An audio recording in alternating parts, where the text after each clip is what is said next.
kata-katamu Musa, rohmu Isa, pendengaranmu Yakub, suaramu Daud, nyawamu Ibrahim, dan seterusnya. Itu kalimat-kalimat dari Kidung Rumeksa ing Wengi. Saya tidak tahu kalau kalian baca ini ampuh apa enggak, karena kalian pinter. Orang pinter itu biasanya gampang ragu-ragu, dan orang ragu-ragu itu tidak ampuh. Ya, susah. Kenapa orang biasa-biasa lebih gampang sakti? Karena mereka yakin.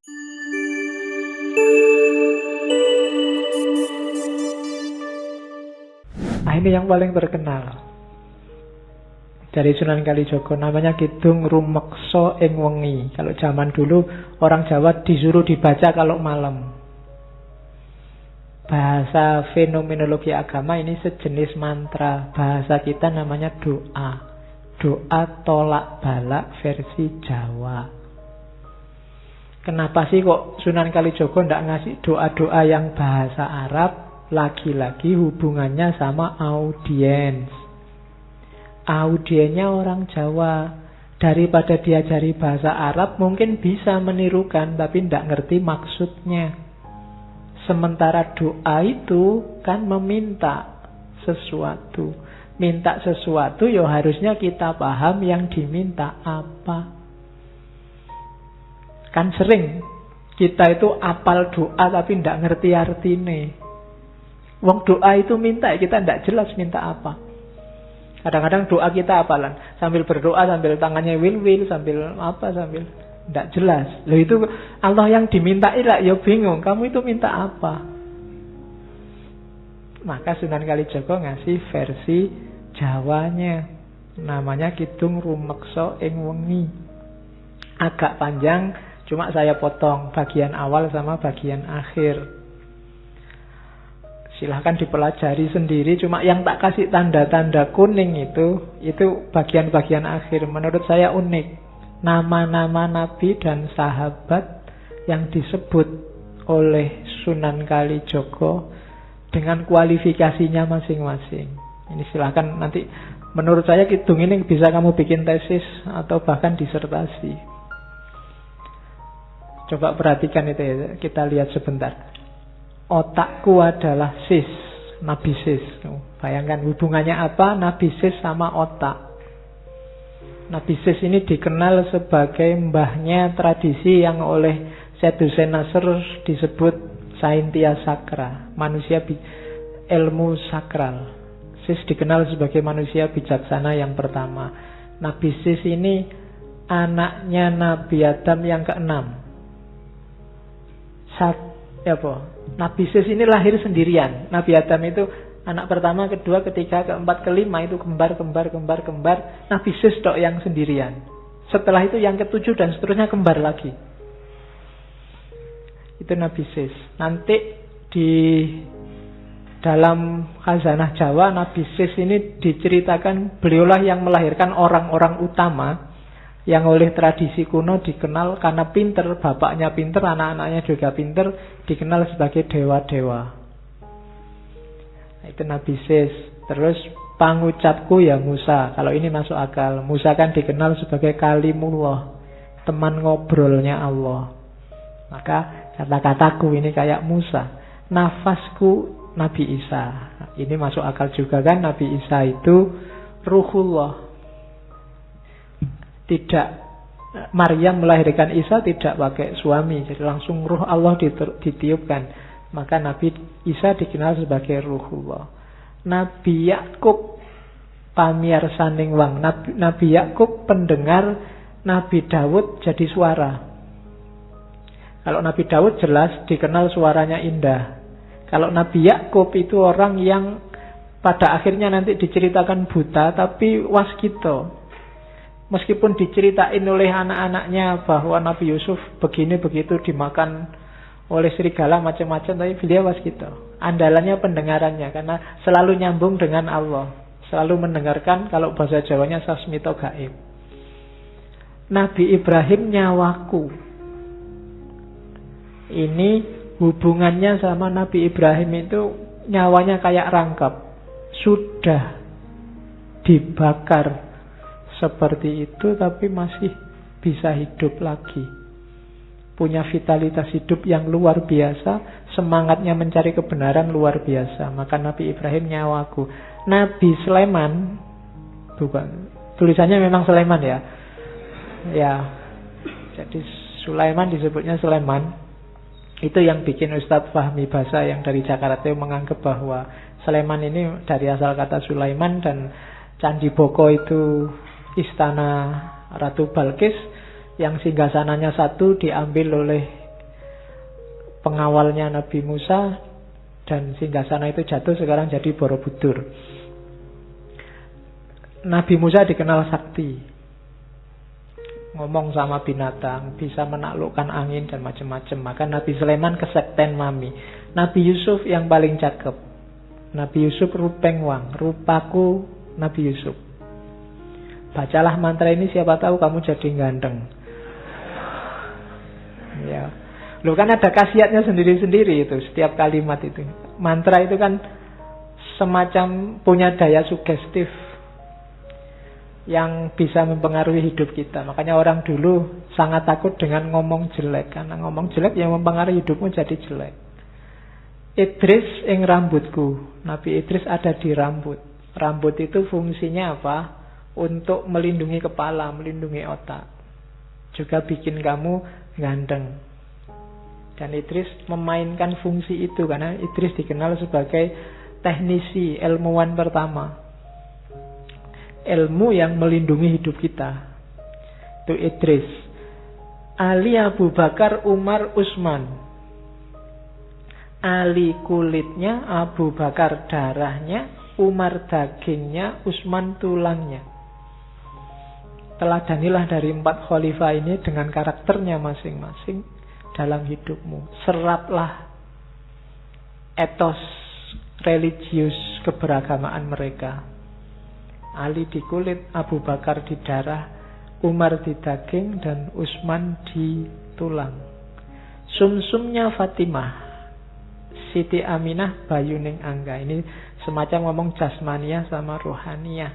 Sumsum itu kan semacam pendukung hidup dayanya. Itu mirip kayak Fatimah. Dan jasmaniah, Ibunda Aminah itu jasmaniahnya lah yang mendukung rohani. Beliaulah yang jadi pelantaran lahirnya Nabi Muhammad. Maka Ayub jadi ususnya. Nabi Ayub itu ususnya dawa kalau bahasa Jawanya. Tangguh sekali. Dapat cobaan seberat itu masih bisa ngatasi. Maka Ayub ing ususku, Nabi Nuh ing jantungku. Nabi yang 900 tahun lebih dakwah dan tidak putus asa, sampai dikenain bencana banjir luar biasa, punya daya hidup yang luar biasa. Maka Nabi Nuh ada di jantungku. Nabi Yunus adalah ototku. Nabi Yunus punya kekuatan yang dahsyat untuk bertahan di dalam perutnya ikan. Itu maka Nabi Yunus dianggap manifestasi kekuatan jasmaniah ototnya. Terus mataku Muhammad Nabi, yang ngerti mana benar mana salah. Itu pedoman kita hanya Nabi Muhammad. Pamuluku Rasul. Ini agak dibedakan ya, Muhammad sama Rasul. Muhammad sebagai manusia dan Muhammad sebagai Rasul. Kalau sebagai Rasul, levelnya lebih tinggi dari manusia. Mereka yang bisa komunikasi langsung dengan Allah. Makanya Muhammad Rasulku, dan semuanya itu di bawah naungan Adam dan Hawa. Sumbernya manusia semua dari sana. Dan kalimat terakhirnya, sampun pepak sak katai para nabi dadiya sarira tunggal. Hidup kita, seraplah semua energi, semua kekuatan dari para nabi, para sahabat tadi, sehingga utuh dadiya sarira tunggal. Teladani mereka semua secara fisik, dan semangat energinya masukkan ke rohanimu. Utekmu Sis, kata-katamu Musa, rohmu Isa, pendengaranmu Yakub, suaramu Daud, nyawamu Ibrahim, dan seterusnya. Itu kalimat-kalimat dari Kidung Rumeksa ing Wengi. Saya tidak tahu kalau kalian baca ini ampuh apa enggak, karena kalian pinter. Orang pinter itu biasanya gampang ragu-ragu, dan orang ragu-ragu itu tidak ampuh. Ya, susah. Kenapa orang biasa lebih gampang sakti? Karena mereka yakin. Keyakinan. Bahkan saya yakin kamu berdoa pun mungkin, kenapa doamu jarang dikabulkan? Karena kalau kamu berdoa keyakinanmu nggak full. Kamu nggak berani berdoa, ya Allah semoga aku lulus kumlot. Apa ya bisa ya sekarang IPK sekian. Ya kan? Kamu ndak pernah percaya 100% sama Allah, ya Allah datangnya sesuai level keimananmu. Ya Allah semoga dapat istri yang cantik. Bisa ora ya aku wajahku cuma kayak gini aja ndak bisa. Ya kan? Ndak 100% kamu yakinnya pada Allah. Kadang-kadang kamu berdoa, ya Allah rezeki yang lancar, istri yang cantik, kemudian hidup yang apa ya mungkin itu kabul. Kamu kan agak gimana, ya percaya sih Allah bisa mengabulkan, tapi keyakinanmu ndak full. Ya Allah datangnya ya sejauh yang kamu yakini. Kan Allah itu sudah terang-terangan bilang, ana inda dzanni abdi. Kamu nganggapnya aku bisa 100%, ya datang 100%. Kalau kamu masih setengah-setengah, ya enggak. Setengah-setengah. Oke. Ya Allah, semoga dapat istri sampai 4. Ketok susah ya. Ya sudah susah memang. Kamu sendiri nganggapnya susah kok. Ya Allah enggak akan datang. Ya kan? Oke. Kalau kamu mantep yakin besok mesti istrinya 4. Nanti paling Allah jawabnya lah kok enak. Oke. Terus ini syair yang paling terkenal lagi dari Sunan Kalijogo, Lir Ilir. Ya, lir ilir jangan diartikan ilir-ilir kipas-kipas ya. Ya, itu carilah terjemahannya banyak. Ini teks yang sangat terbuka. Menurut saya canggihnya Sunan Kalijogo. Orang bisa menafsirkan kemanapun sesuai posisinya masing-masing tembang ini. Lir ilir itu kayak nggugah orang, ngelilir kalau bisa Jawa. Ngelilir itu kan tangi. Lir ilir itu kayak tangio. Bangunlah, bangkitlah. Tandure wis sumilir. Tanamannya sudah mulai tumbuh. Tak ijo royo-royo, tak sengguh kemanten anyar. Segar sekali, warnanya hijau. Membahagiakan sekali, kayak bahagianya pengantin baru. Oh, itu kan tafsirnya bisa macam-macam. Bangunlah. Sekarang situasinya sudah mendukung. Nah, itu kan bisa kamu masukkan siapa saja. Kayak kamu, mahasiswa aktiflah, nulislah. Fasilitasnya sekarang banyak, itu juga bisa. Pemimpin, ayo bangkit. Ini sekarang apa-apa sudah mudah. Itu bisa, siapa saja bisa masuk ke situ. Lir ilir, tandune wis sumilir, tak ijo royo-royo, tak sengguh temanten anyar. Jadi, ayo kita bangkit. Sekarang situasinya sudah memungkinkan. Fasilitasnya sudah lengkap nih. Terus, cah angon, penek no blimbing kui. Lunyu-lunyu penek no, kanggo mbasuh dodo tiro. Nah ini cah angon itu juga bisa siapa saja, termasuk dirimu sendiri. Kullukum ro'in, setiap orang adalah pemimpin, setiap orang adalah cah angon. Paling tidak kamu sedang angon dirimu sendiri. Penek no belimbing kui.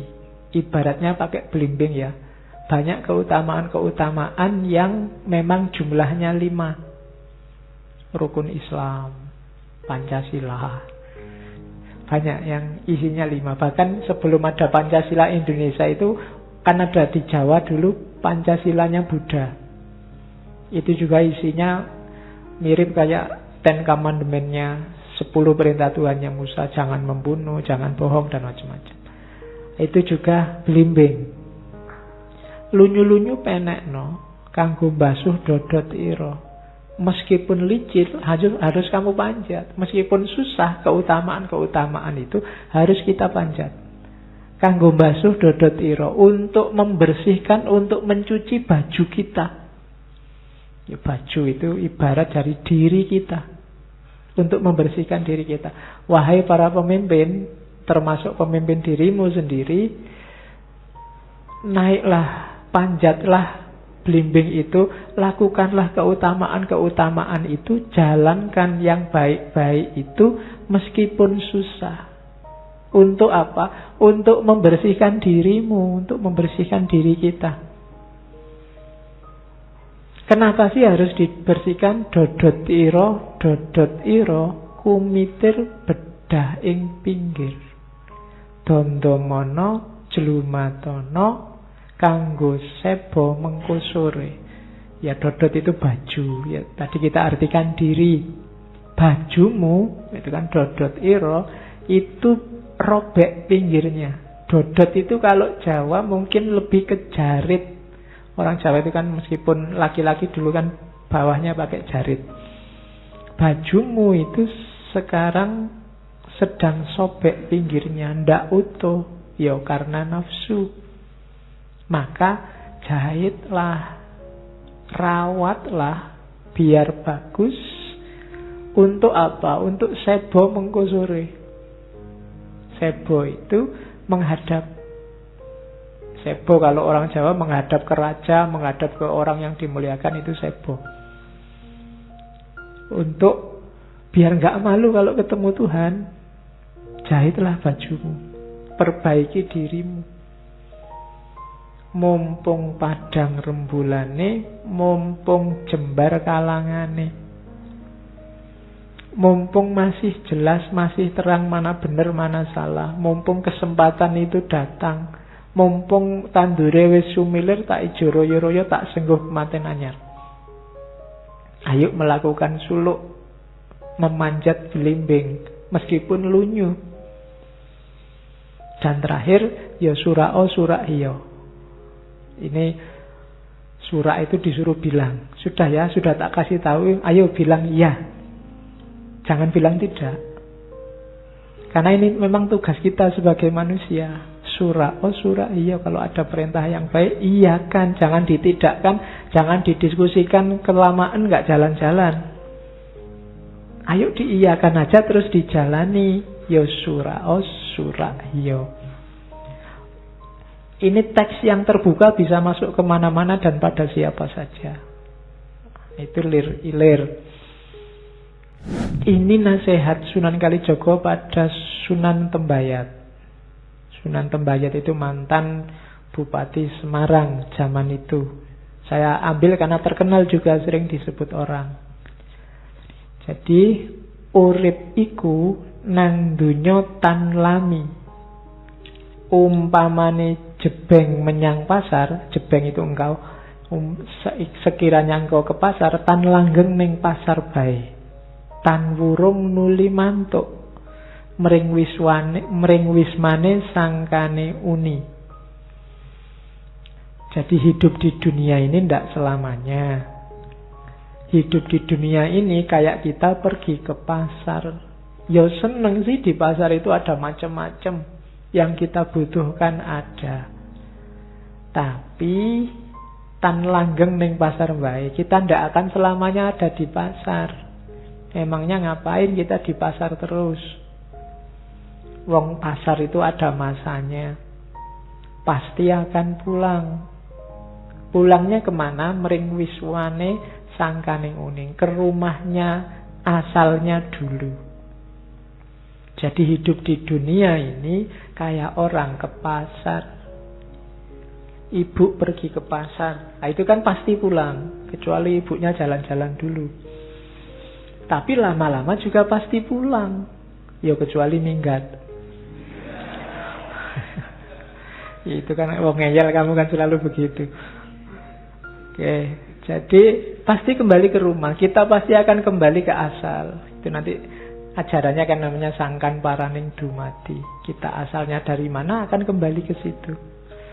Dan Al-Quran menyebutnya tegas. Asalnya dari Allah, kembali ke Allah. Inna lillahi wa inna ilaihi roji'un. Makanya kalimat selanjutnya, jangan meragukan asal usulmu. Nanti semua orang akan tahu kalau asalnya dari rumah yang dulu.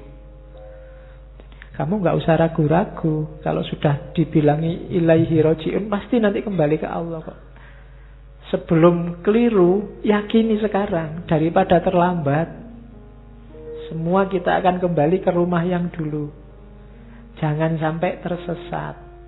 Apalagi jika tersesat dalam hidup sesudah mati. Kenapa? Sia-sia jika hidup harus tersesat tanpa jiwa, pergi kemana-mana seperti mega terbawa angin. Oh, kalau bahasa Jawa bukan mega ya, mego. Kalau mega, bayanganmu Megawati nanti.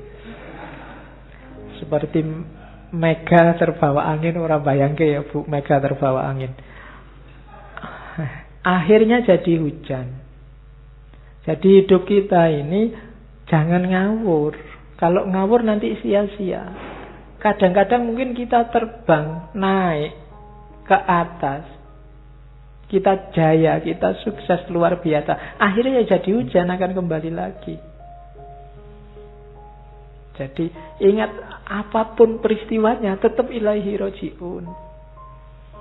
Dan jiwa tidak akan mati, tidak finish setelah kita mati. Karena jiwa tidak akan mati, kekal abadi dunia akhirat. Jadi awas keliru, jangan tersesat oleh kejayaan, oleh kesuksesan. Setinggi apapun kamu naik, akan kembali lagi. Ibaratnya air menguap jadi mendung, akhirnya hujan, ya kembali lagi ke laut. Apapun yang terjadi, entah kapan, mungkin masih lewat sungai-sungai kecil dulu, lewat got-got dulu, akhirnya tetap nanti ke laut. Jadi hidup di dunia itu tidak lama. Jangan sampai sesat. Ingat-ingatlah rumah asalmu, biar kamu bisa pulang. Kalau kamu nggak bisa pulang, kamu bingung nyari rumah, ya kamu pusing sendiri, tersesat, nanti lama pulangnya. Nah, itu nasihatnya pada Sunan Tembayat. Ini perumpamaan.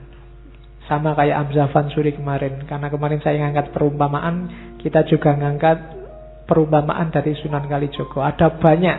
Malam ini saya bawa 2. Saya bawa cangkul sama luku. Alat untuk membajak. Ya, bajak sawah bukan bajak laut. Nanti bajak laut. Beda. Mungkin bisa membayangkan ya alat bajak itu yang bentuknya, yang tani mesti ngerti lah. Ya, ada cekelan, ada pancatan, ada tandingnya, ada singkalnya, ada kajennya, ada olang-alingnya, itu ada racuknya. Singkal lukunya tidak luar biasa. Istilah-istilah yang dipakai oleh Sunan Kalijogo yang luar biasa. Bayangkan menjelaskan pasar menjelaskan hidup pakai pasar. Itu orang awam cepat menangkapnya. Dibandingkan kamu pakai teori-teori yang jelimet. Ini juga menjelaskan hidup pakai luku. Luku itu, yang bajak itu ada cekelan. Cekelan itu maksudnya pedoman. Kalau bajak bagian atas itu yang dipegangi Pak Taninya itu cekelan namanya. Setelah cekelan ada pancatan. Pancatan itu tempatnya Pak kaki. Telapak kaki nangkring itu pancatan namanya. Terus tanding. Tanding itu pasaknya yang diikat di bagian masuknya singkalnya, itu namanya tanding. Terus ada singkal. Singkal itu yang bagian balik tanah dari, itu namanya singkal. Yang bikin binatangnya agak seret itu kan singkalnya, karena dia harus balik tanah. Terus ada kajen. Kajen itu mata singkal. Mata singkal itu yang tajam, yang itu namanya kajen. Terus ada olang-aling yang panjang itu. Terus ada racuk. Racuk itu biasanya yang nanti ujungnya di gegernya binatangnya, modelnya melengkung ke atas gini. Ya punggung ya, geger. Jadi itu namanya racuk. Cekelan itu pedoman yang jelas. Kalau pancatan itu tumpuan amalan. Jadi cekelan itu simbol dari pedoman. Hidup itu butuh pedoman. Setelah punya pedoman, pancatan, diamalkan. Jangan didiemin aja. Ilmumu banyak, bagus-bagus, amalkan. Kalau tidak begitu, tidak ada gunanya. Nah, semakin luas wawasanmu, butuh tanding. Tanding itu, ada banyak alternatif. Bisa ini, bisa itu. Pilihlah yang paling tepat. Jangan sampai keliru. Karena kalau keliru nanti tersesat. Nah, itu tanding namanya. Terus ada singkal. Singkal itu sing sugih akal. Sing sugih akal itu ya. Akalmu harus jalan dong, kreatif. Jadi jangan mandek, jangan manutan aja. Itu singkal. Nanti ada filosofinya lebih panjang. Bagaimana tanah itu dibalik. Yang tidak kreatif, yang mati ditaruh di bawah, yang subur ditaruh di atas. Jadi kalau kamu tidak kreatif, kamu akan dibalik oleh singkal. Kamu akan ditindas oleh orang-orang yang kreatif, yang akalnya jalan.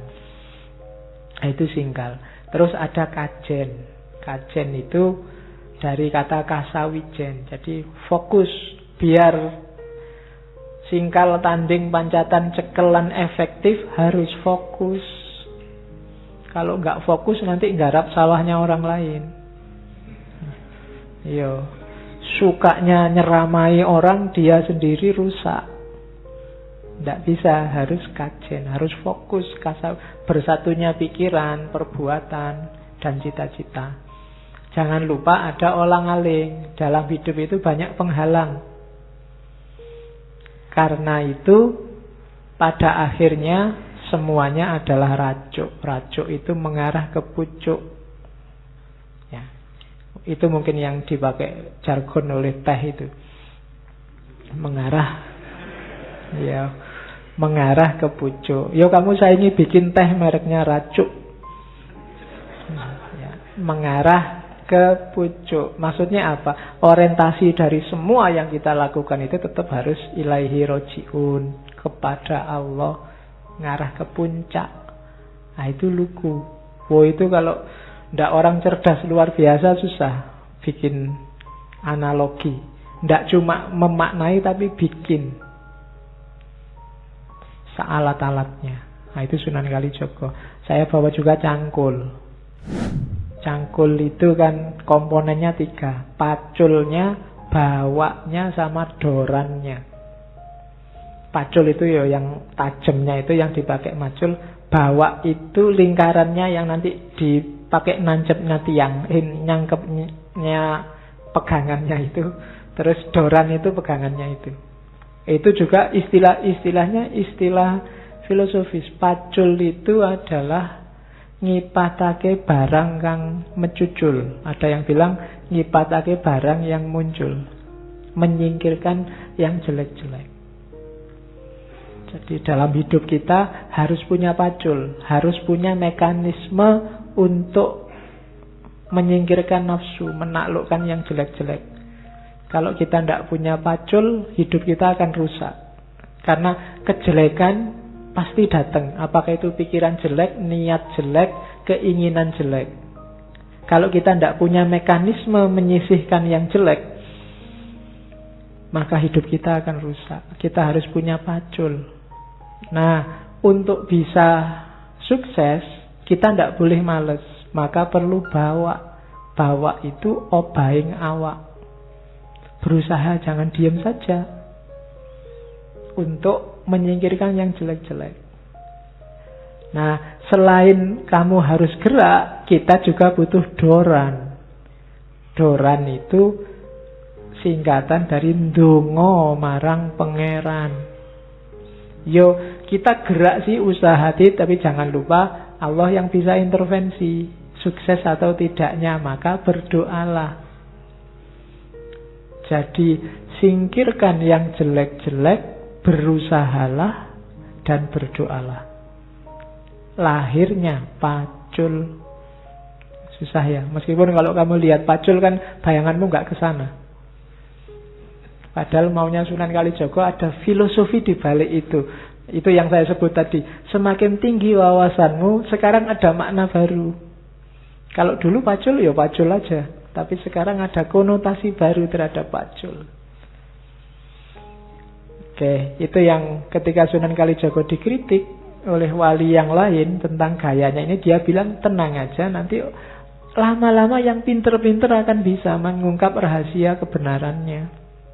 Sementara ini ya orang masih susah, wong baru kenal Islam, disuruh pikir dalam-dalam ya susah. Nanti tambah lama banyak orang pinter, semua ini akan terungkap sendiri. Nah, itu Sunan Kalijaga. Kalau ini panjang, perumpamaan pohon kelapa. Itu perumpamaan yang lain ya. Saya baca cepet-cepetan, tidak saya terjemahkan, tak jelaskan artinya aja. Lamun siro menek, ojo menek ondo. Awit lamun siro menek ondo, siro ance-ance untu, lan tekan dhuwur, siro ketemu alam suwung. Ini kalimatnya bagus. Kalau engkau naik, jangan naik tangga.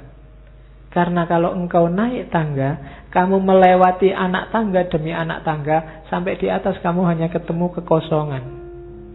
Gak dapat apa-apa. Mungkin tinggi posisimu, tinggi derajatmu, tapi kamu gak dapat apa-apa. Itu naik tangga. Tangga itu kan puncaknya gak ada apa-apanya. Jangan sampai aktivitas kita, jadi apapun posisi kita naik tangga. Karirnya meningkat, status sosialnya semakin tinggi, tapi hampa, tidak ada apa-apa, tidak ada maknanya. Hidupnya muter aja. Muter itu dalam arti ya kerja, makan, bikin rumah bagus, nanti mati diwariskan ke anaknya, anaknya juga begitu, kerja, makan, dapat. Jadi anaknya terus. Kalau yang ini ditanya, sampean kerja keras Pak, demi anakku. Nanti anaknya juga kerja keras juga, demi anakku juga. Lu kapan berhentinya? Kekosongan, tidak ada makna. Bukan berarti nggak boleh demi anaknya. Tidak apa-apa aku sengsara, aku bodoh juga tidak apa-apa, yang penting anakku pinter. Anaknya nanti juga gitu juga. Aku bodoh ya ora apa-apa, sepenting anakku pinter. Nanti anaknya juga begitu. Nah, itu. Kayak kamu kan juga gitu, wah filsafat susah, tapi penting, besok anakku lah belajar filsafat. Jadi anakmu juga gitu, susah filsafat. Anakku aja lah. Lah kapan sing pinter filsafat sapa terusan? Ya kan? Mungkin kamu naik tinggi, tapi kamu naik tangga yang akhirnya kehampaan. Naiklah kelapa. Oke. Nanging lamun sira menek wit galinggang. Wit galinggang itu kelapa. Sira bakal ngelewati tataran lan ngerangkul wit galinggang. Tekan dhuwur sira ketemu apa? Sira bakal ketemu woh. Ya wohe galinggang. Jadi kalau kamu naiklah kelapa sampai di atas, buahnya ada jelas. Dan ada tatarannya buahnya itu. Saya ringkas ya. Buahnya itu diawali dari manggar.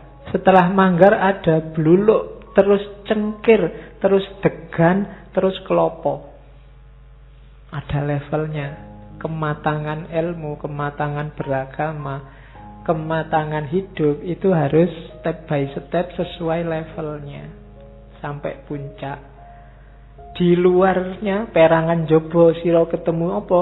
Ada tepes, wateke enteng, masuk ke dalam lagi ada bathok, masuk ke dalam lagi ada apa? Degannya, masuk ke dalam lagi ada airnya. Bahkan masuk ke dalam air ada lagi rasanya. Degan itu kan itu. Di luar bathoknya yang keras, di balik bathok ada dagingnya, di balik daging ada airnya, di balik air ada rasanya. Masuk lagi ke dalam rasa, siro akan ketemu janur. Kelapa itu kalau kalian naik ke puncak, di sana akan ada janur. Janur itu apa? Singkatan dari Jati Ning Nur. Cahaya yang sejati, dan itulah Nur Muhammad.